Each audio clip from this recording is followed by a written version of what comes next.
Okay, wait a second. Just stop. Forget the Lakers narrative you've been hearing. Game 3 against the Timberwolves. Was that it? It felt different, didn't it? Completely. LeBron James goes absolutely nuclear. I mean, an incredible performance, and they still get taken apart. Seriously. Yeah, decisively. We're not just talking a loss here. This felt like, I don't know, like a statement. Like watching a dynasty maybe just crumble. Right there. It's a huge question, and that Free Dawkins highlight reel, it captures something raw. Exactly. So let's dive into this. Let's break down these highlights, because I think this game tells a bigger story. Is this the end of the line for this Lakers era? I think that's the mission, right? To figure out what this single game, this one loss actually means. It wasn't just noise. It felt significant for both sides. Okay, let's rewind. First quarter, Rui Hachimura gets the first bucket. Okay, Lakers start, okay. A little hope, maybe. Right, but then, bam, the Wolves just pounced. Like, the aggression was immediate. Oh, yeah. McDaniels going straight to the rack, no hesitation. And Conley with those, like, soft little runners in the paint that just kill you.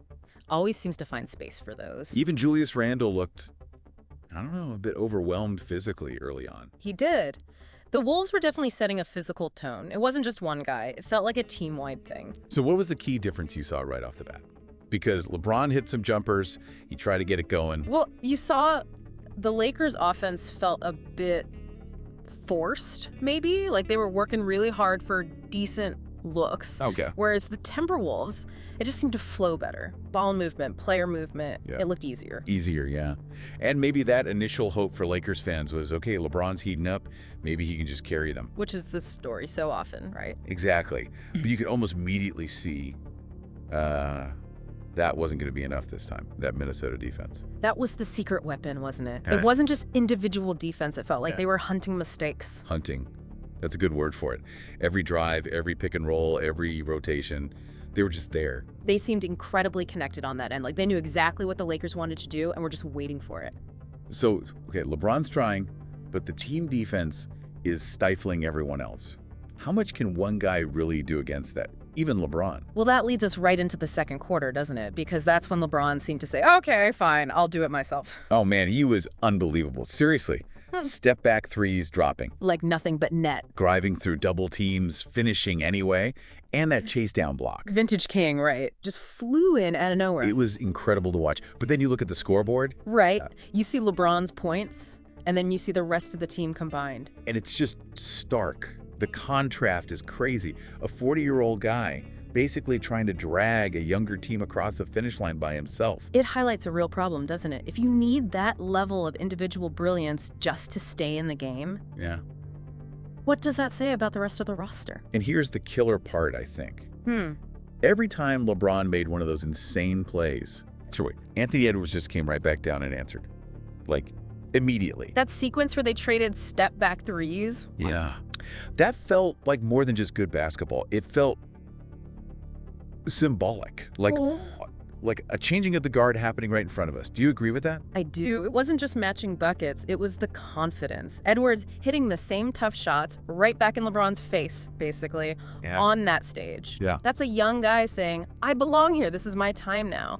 You really have to wonder if this was the game that put Edwards firmly in that, like, top-tier superstar bracket. Not just future star, but right now star. So moving on, you get in the third. Yeah. And you see Austin Reeves.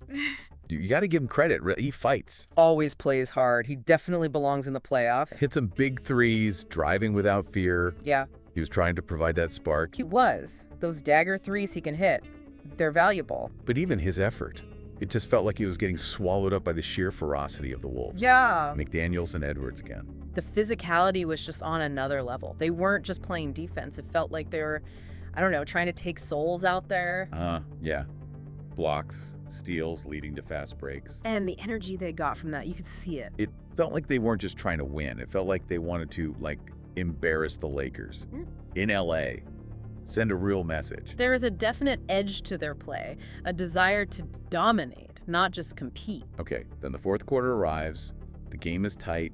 Lakers down 1. LeBron has the ball. This is it, right? The moment everyone's waiting for, LeBron time. You think, okay, here we go. Yeah. Then it just unravels completely. What happened next was just clinical for Minnesota. Anthony Edwards. Yeah. Step back three, right over Luka. Agger. Huge shot. Ice cold. Then Naz Reid hits that massive triple. Lead's been so clutch for them. Another big shot. And Edwards just slicing through double teams like they weren't there, getting to the rim, drawing fouls. He just took over, and the Lakers seemed to fold. Maybe panic a little? Yeah, fold is the right word. LeBron hit a couple of late threes trying to keep him in it, but where was the help? No Vanderbilt grabbing those crucial rebounds? no D'Angelo Russell hitting a clutch shot when they needed it most. No Rui taking over for a stretch. It just wasn't there. And then that turnover from LeBron. The slip? It was so uncharacteristic. It was. And you kind of thought, maybe for the first time this series, he looked 40. Just for a second. The weight of carrying everything maybe just caught up. Right, while the Wolves looked like this young, hungry team just smelling blood in the water. That contrast was so clear in those final minutes, wasn't it? The energy, the execution. It felt like you were watching one team ascending, hungry for greatness, and the other, an older team just trying to hang on to past glory. Then maybe failing. Maybe that's why this game felt like the moment the dynasty, or this version of it, actually died. It's a harsh way to put it, but the evidence on the court was pretty compelling in those final minutes. And we have to talk more about Anthony Edwards. Because this wasn't just, oh, he played well. This was dominant. Yeah, it felt like a signature performance. Yeah. A statement game. Scoring through doubles, finishing over LeBron, finishing over AD. Out-jumping Anthony Davis for rebounds at times. Out-hustling Vanderbilt for loose balls. Yeah. He was impacting everything. His automatic step back is becoming like a legitimate weapon. And getting fouled on drives, converting. He just controlled the game. This wasn't just him announcing himself to the Lakers. This felt like him declaring war on the entire Western Conference. Like, we're here, deal with us. It really did. If you were watching that game thinking, wow, Edwards looks like the future, you weren't wrong. He looked like the present. So, okay, the game ends. Humiliation maybe is fair. What's the fallout for the Lakers? Where do they go from here? Because this isn't working. It's hard to see how it can work, especially against a team like Minnesota. You have to think changes are coming, big changes. Like D'Angelo Russell. It feels like he's probably gone after this series, right? Seems likely. The inconsistency in big moments. It's tough. Rui Hachimura. Maybe he's on the block too. Could be. They need to reevaluate everything. You even hear whispers, though maybe unlikely, about Anthony Davis's future long term. Wow. That's serious. Well, the bottom line is this current construction, it just doesn't seem capable of winning at the highest level anymore. Not against these young, athletic, defensive-minded teams like the Wolves. Okay, flip side. What does this mean for Minnesota?